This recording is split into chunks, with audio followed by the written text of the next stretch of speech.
You already know how to do this. When you were 5, your mind was wild, like a stallion. Hooves pounding, eyes wide, constantly galloping towards the next why or how. That wasn't distraction. That was pure intellectual intelligence. It's the hunter brain that roamed the savannah, scanning for patterns, clues, movement, and opportunity. And what did the system do?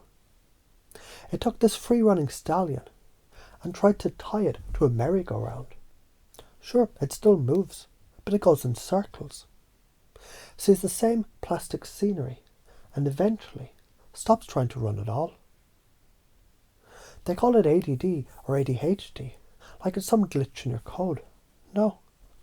It's like calling a Formula 1 car broken, because it struggles on a cobblestone road. The car isn't the problem, the fucking road is. When you let that machine loose on the track it was built for, it becomes unstoppable. If you take that kid who can't sit still in history class and let them deep dive into astrophysics, coding, music production, game theory, whatever sparks that dopamine cascade, you'll see something crazy happen. Hours of focus, obsession, flow, mastery, genius. Dopamine is not what they told you. They told you dopamine is pleasure. Wrong. It's desire. It's the want. It's the feeling you get before biting into your favourite food, not after. It's the spark before the engine turns over. School systems, they train kids to associate learning with boredom, which is basically teaching the brain to starve itself of dopamine. And when that happens, people start chasing fake dopamine, alcohol, drugs, doom scrolling, binge TV. Because the real stuff, curiosity, was shut down. This is an evolutionary upgrade.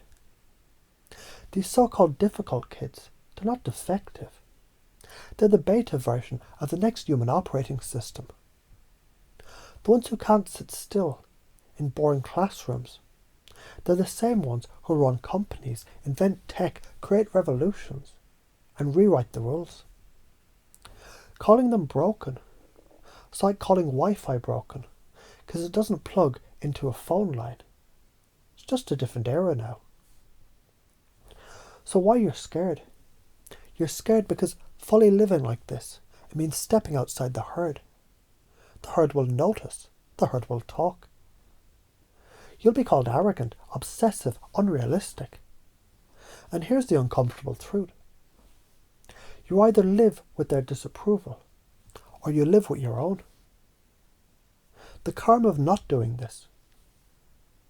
You think the cost of being yourself is too high. Wait until you see the bill for not being yourself. Regret is like compound interest. It starts small. But if you keep making safe, dull choices, by the end of your life, it's astronomical.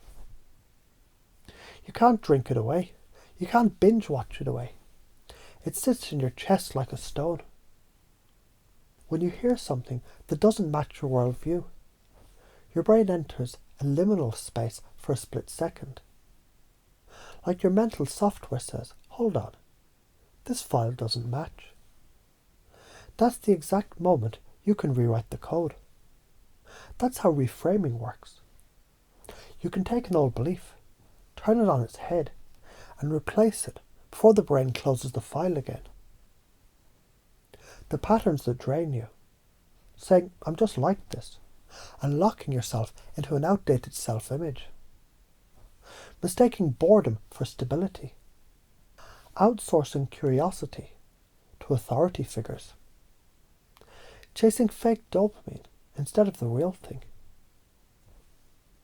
Avoiding the discomfort that's the doorway to growth.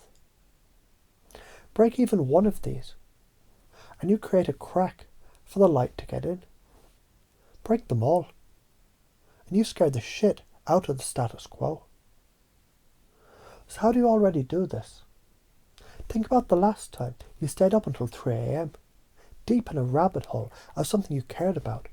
Maybe a new skill, a weird theory, a game strategy. That's not a focus problem. That's proof your brain is capable of extreme focus when the subject is aligned with your values. So how do you do it in new ways? Pick something you're mildly curious about and feed it deliberately every day. Watch the obsession grow. Remove one source of fake dopamine for a week. Notice how your brain starts craving the real thing. Surround yourself with people who light you up instead of shutting you down. If you follow this, you'll become magnetic. Ideas will come faster. You'll start finishing things that matter, building things that last, and attracting people who think on your level. If you don't, you'll end up being a watered-down version of yourself, pleasant, predictable, and slowly rotting from the inside out. You know how you feel restless in boring situations? That's not a flaw. It's a compass pointing you towards your real work.